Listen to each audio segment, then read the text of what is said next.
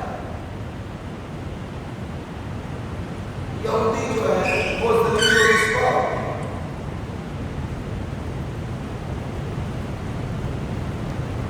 اب جب لوگ چلے گئے تو نبی علیہ السلام نے خزیمہ سے کہا، خزیمہ یا رسول اللہ، فرمایا حق بات تو یہی ہے کہ جب میں نے گھوڑا خریدا تھا آپ ادھر نہیں تھے۔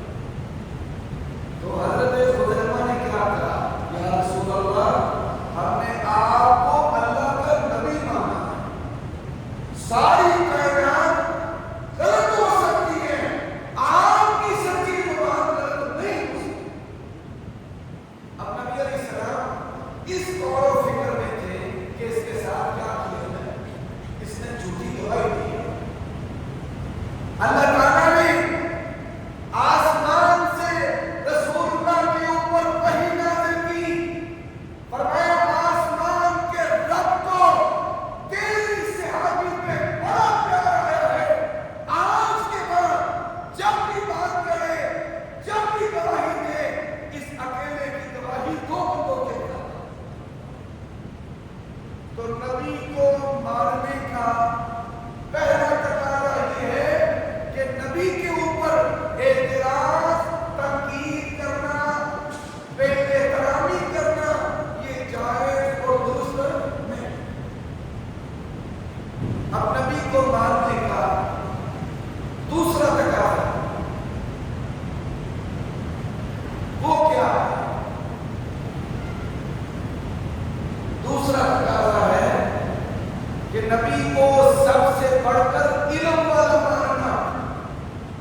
بس جس کا میں نے کلمہ پڑھا ہے، وہ جس طرح حق ہے، اس کا ہر عمل درست ہے اور اس کی ہر بات درست ہے، اسی طرح سب سے بڑھ کر علم والے کون ہیں؟ جناب محمد رسول اللہ صلی اللہ علیہ وسلم۔ اب یہ بات میں نے کیوں کی ہے؟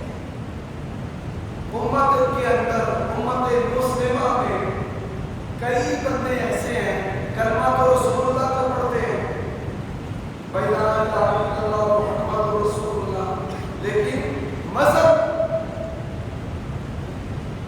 جو زمین کے اوپر بنے ہیں، جو شہروں کے نام پہ ہیں، جو ہستیوں کے نام پہ ہیں، میں کسی کی دل آزاری نہیں کرنا چاہتا۔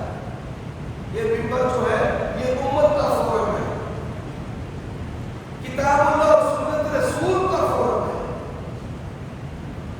آئمہ اور جتنے بھی علماء ہیں ان کا احترام ہے، علماء کا احترام کرنا، اماموں کا احترام کرنا، یہ نبوت اور رسالت کے احترام میں سے ہے۔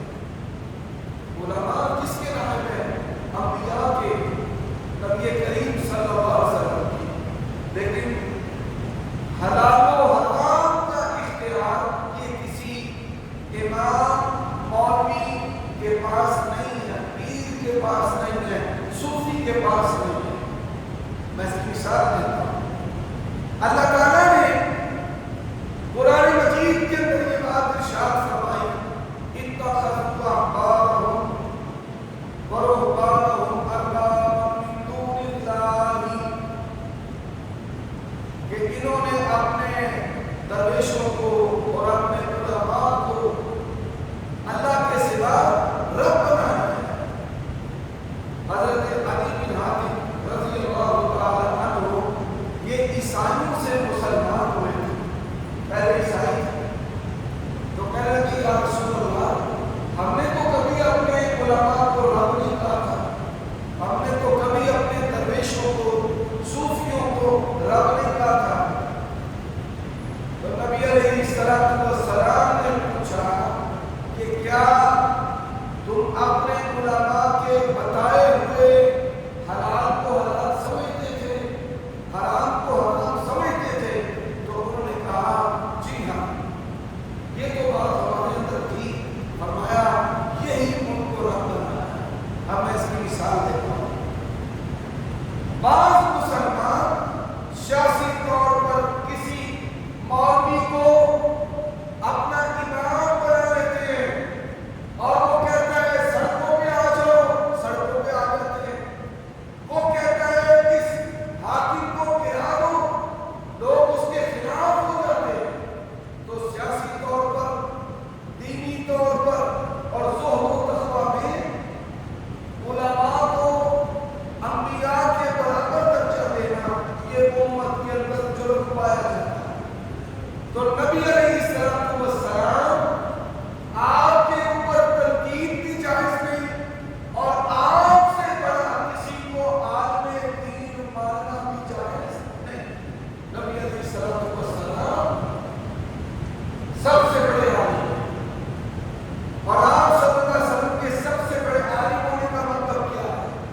الاسلام دینا، اس دین کے اندر تمام قوموں کے لیے، تمام رنگوں کے لیے، تمام نسلوں کے لیے اور زمین کے تمام ٹکڑوں کے لیے اور تمام زمانوں کے لیے، قیامت کی صبح تک کے لیے اللہ کے دین کے اندر اصول و ضوابط، قوانین اور جو وضاحتیں ہیں وہ موجود ہیں۔ تو بھائی اپنے آپ کو کسی امام، کسی شہر کی طرف منسوب کرنے کی بجائے اپنے آپ کو ہم محمدی ہیں کلمہ پڑھنے میں، اور ہم محمدی ہیں شریعت کو ماننے میں، نبی علیہ السلام نے جو ثواب بتائے ہیں وہ بھی، جو گناہ بتائے ہیں وہ بھی، جو خوشیاں بتائیں گے وہ بھی، جو غمیاں بتائیں گے وہ بھی، جتنے دن اللہ کے نبی نے غم بتایا ہے اتنے دن غم کرنے کی اجازت ہے۔ اللہ کے نبی نے جتنی عیدیں بتائی ہیں اتنی عیدیں منانے کی اجازت ہے۔ تو نبی علیہ السلام کے علم کا مطلب کیا ہے کہ آپ کے برابر کوئی اور عالم نہیں ہے، آپ کی لائی ہوئی شریعت پہ عمل کرنا ہے اور آپ کی لائی ہوئی شریعت کو مکمل سمجھنا ہے، اور اس شریعت کے اندر تمام زمانوں اور قوموں اور حالات کی رہنمائی، اصول و ضوابط، قوانین، دستور اور آیات واضح طور پر منطوق اللہ تعالیٰ اور اس کے رسول صلی اللہ علیہ وسلم کی مکمل رہنمائی موجود ہے۔ اب تیسری بات، اس کو میں قدر تفصیل سے بیان کروں کہ نبی پر تنقید بھی جائز نہیں، اور علم کس سے لینا ہے؟ نبی سے۔ علم کس سے لینا ہے؟ نبی سے۔ تنقید بھی نہیں کرنی، علم نبی سے لینا ہے۔ آپ دیکھیے شیطان نے اس امت کو، امت واحدہ کو پھاڑا کیسے؟ حنفی، شافعی، مالکی، حنبلی، جعفری۔ یہاں پر بات ختم نہیں ہوئی، دیوبندی، بریلوی، حیاتی، مماتی، بات یہاں پر بھی ختم نہیں ہوئی۔ اس امت کو پھاڑا کیسے ہے؟ تنظیمیں بنتی ہیں، اہل حدیثوں کو بھی سنو، تنظیمیں بنتی ہیں۔ یہ جماعت الدعوہ ہے، یہ مرکزی جمعیت اہل حدیث ہے، ایک کہتا ہے جمہوریت اسلام ہے، دوسرا کہتا ہے کفر ہے۔ تنظیمیں بناتا ہے، پھر مسائل میں اختلاف بناتا ہے، اور پھر مسائل میں اختلاف کے بعد فرقے پیدا ہو جاتے ہیں۔ یہ بات یاد رکھو اللہ کے بندو، یہ نہیں کہ کسی پر تنقید کرنی ہے اور اپنی اصلاح نہیں کرنی، اپنے نفس کے خلاف گواہی دے کر اپنی اصلاح بھی کرنی ہے۔ یا ایھا الذین آمنوا کونوا قوامین بالقسط شہداء للہ ولو علی انفسکم۔ حضرات اب تقسیم یہاں پر ختم نہیں ہوئی، بھائی پہلے ہم سب مسلمان تھے، پھر ہم تقسیم ہو گئے شیعہ سنی میں، پھر سنی تقسیم ہو گئے اشعری، ماتریدی، سلفی، پھر تقسیم ہو گئے مالکی، حنفی، شافعی، حنبلی، پھر اس میں تقسیم ہو گئی، اور یہ تقسیم ابھی ختم نہیں ہو گئی۔ پھر ہم کیسے تقسیم ہو گئے؟ قادری، چشتی، سہروردی، نقشبندی، اور پھر بالکل ننگے جسم سے کپڑے اترے ہوئے ہیں، ناگیشن لوگ ننگوں کی جو بالکل ننگے ہیں ان کی پرستش و پوجا کر رہے ہیں، ان کو الہ سمجھتے ہیں، اولادیں یہ دیتا ہے، رزق یہ دیتا ہے۔ نبی علیہ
داخل کیے ہیں، اس کے گھر کی عزت اور غیر کا جنازہ ان لوگوں نے اپنے ہاتھ سے نکال دیا۔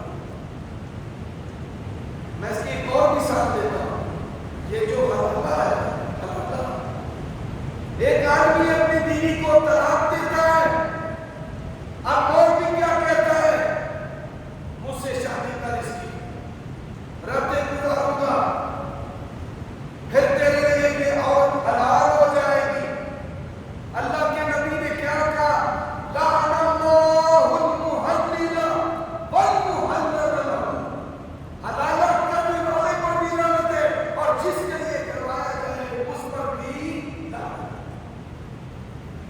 دنیا کے کسی دین کے اندر یہ سبق نہیں ہے۔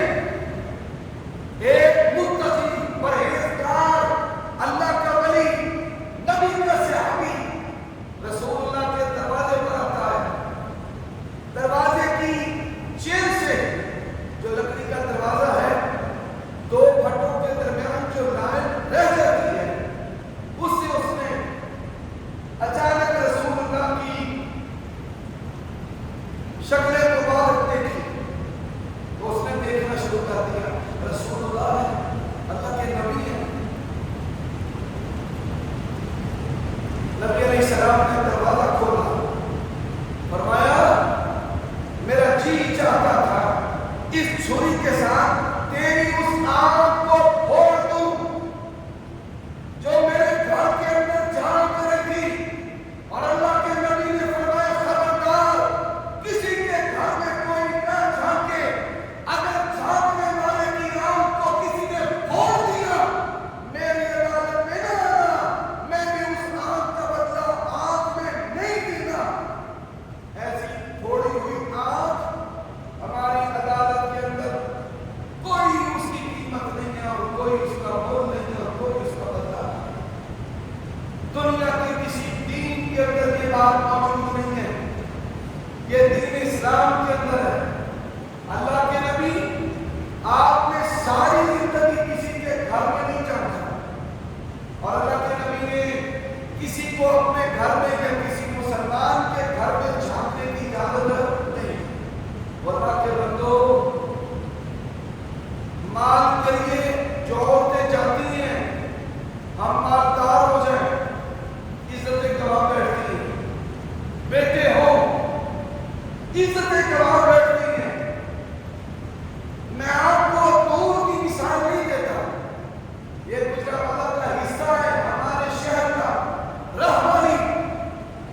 ایک بدبخت نے بیٹے دینے کے نام پر 300 عورتوں کے ساتھ زنا کیا، 300 عورتوں کے ساتھ، اور زنا صرف زنا نہیں کیا، زنا کرنے کی ویڈیو بنا لی، اور پھر ویڈیو کی بنیاد پر ان سے پیسے لیا کرتا تھا کہ مجھے پیسے دو، اتنے لاکھوں اتنے لاکھوں۔ تو جس کا کلمہ پڑھتے ہیں سب سے نیک اسی کو سمجھتے ہیں، نیکی، تقویٰ، زہد، للہیت۔ آپ کو کسی کے دروازے پر جانے کی ضرورت نہیں ہے۔ نیکی، تقویٰ، زہد، تصوف، طریقت، دنیا سے بے رغبتی، اللہ سے محبت، آخرت کی فکر، یہ کس سے ہے؟ جناب محمد رسول اللہ صلی اللہ علیہ وسلم سے۔ آج امت کے مالوں کو لوٹنے والے کون ہیں؟ یہ صوفی، یہ درویش۔ اللہ نے قرآن مجید میں امت کو خبردار کیا ہے، ان کثیر من الاحبار والرہبان لیأکلون اموال الناس بالباطل۔ فرمایا یہ صوفی، یہ مولوی ملا، یہ لوگوں کے حق مال کھاتے ہیں، آج بجلی چوری کرتے ہیں،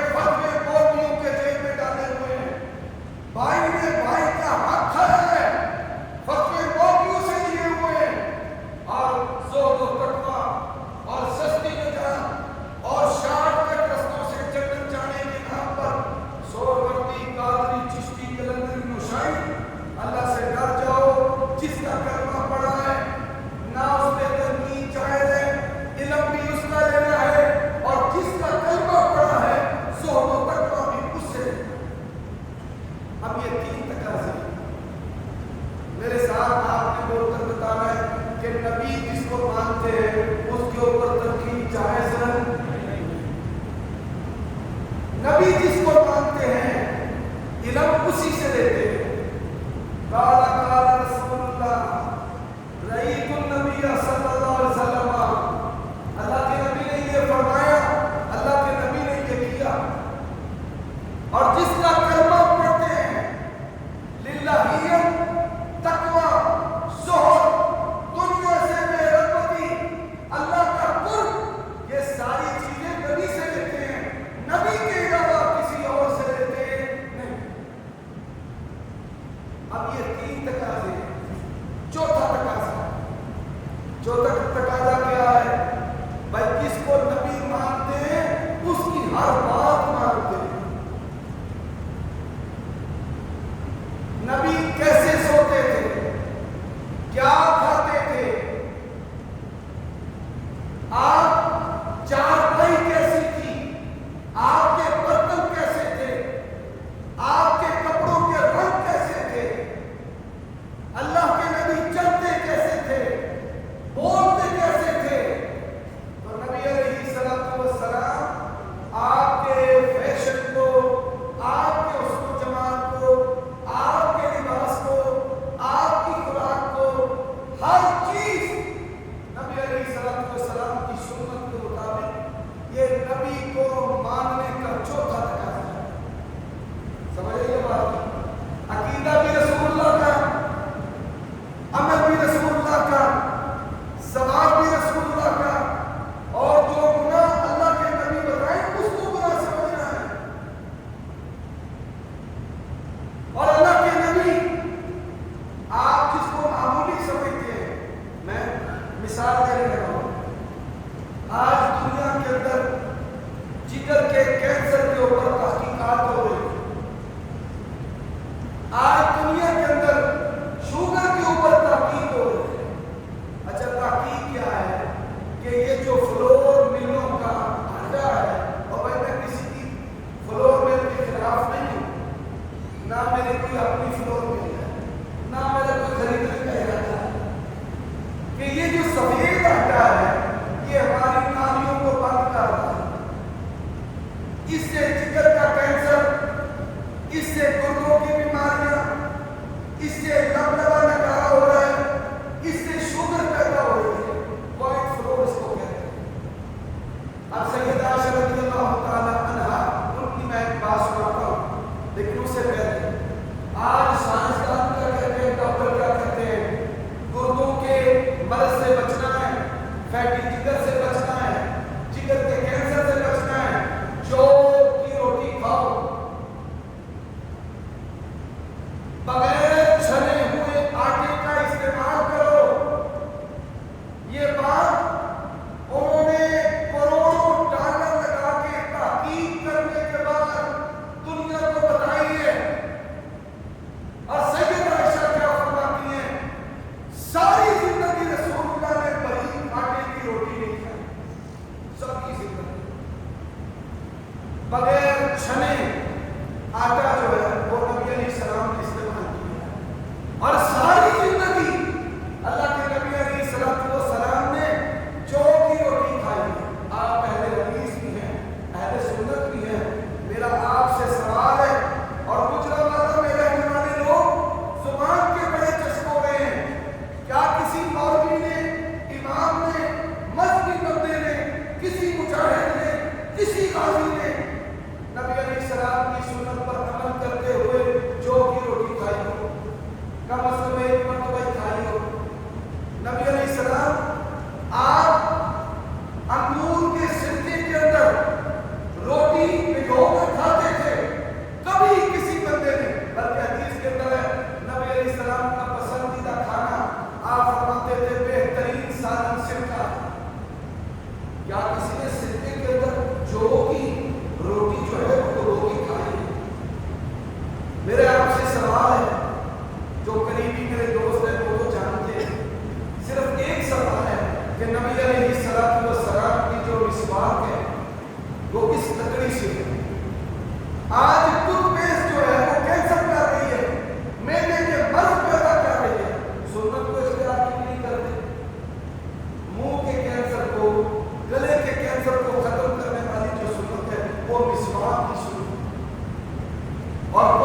کیا پتا ہے کولگیٹ کا،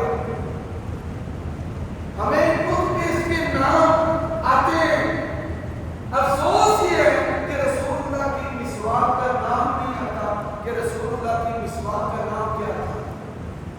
یہ چوتھا تقاضا ہے کہ جس کا کلمہ پڑھتے ہیں اس کی چھوٹی چھوٹی عادت پہ مر مٹتے ہیں، عمل کرتے ہیں، اس کو اپناتے ہیں کہ ہم نے کلمہ اللہ کے نبی کا کھانے بھی آپ کی طرح، کلمہ اللہ کے نبی کا فیشن بھی آپ کی طرح۔ نبی علیہ السلام، اب دیکھیں میرے یہ بٹن ہے، میں نے اپنی زندگی میں صرف ایک بندہ دیکھا ہے، اس کے دھاگے سے بٹن بنے ہوئے تھے، دھاگے سے۔ تو میں نے اسے پوچھا یہ کیا ہے؟ کہتا ہے یہ ریشم کا دھاگا ہے، اور رسول اللہ کے بٹن ریشم کے دھاگے سے ہوتے تھے، وہ گھمن کی طرح ریشم کے دھاگے سے بٹن بنا کر رسول اللہ صلی اللہ علیہ وسلم کی سنت کی پیروی کی۔ یہ ہمارے نبی کی سنت ہے، اور جس کا کلمہ پڑھتے ہیں اس کی چھوٹی چھوٹی عادتوں کی نقل کرتے ہیں۔ اللہ کے بندو، یہ محبت کا تقاضا ہے۔ اور آخری بات، جس کا کلمہ پڑھتے ہیں روزانہ روزانہ ہر روز اس کا ذکر کرتے ہیں۔ اپنی اولاد میں نبی کا ذکر کرو، اپنے بھائیوں میں نبی کا ذکر کرو، اپنے ملازموں میں نبی کا ذکر کرو، اپنے کاروباریوں میں نبی کا ذکر کرو۔ روزانہ نبی کا ذکر کرنا یہ کلمہ پڑھنے کے تقاضوں میں سے بڑا تقاضا ہے۔ ہمارے بڑوں نے نبی کا ذکر کیا، یہاں پہ دنیا کروڑوں مسلمان ہو گئی، اور آج مسلمان نبی کا ذکر نہیں ہے۔ روزانہ نبی کا ذکر کرو، دعوت دو، نبی کی بات کرو، نبی کی سنت، نبی کا حسن و جمال، نبی کے اخلاق، نبی کے طریقے۔ روزانہ ہر روز کوئی نہ کوئی رسول اللہ کی بات کرنی ہے۔ یہ کلمہ پڑھنے کے 5 تقاضے۔ پھر سن لو، جس کا کلمہ پڑھتے ہیں وہ جو بھی کرتا ہے حق کرتا ہے، اس پہ تنقید جائز نہیں ہے۔ جس کا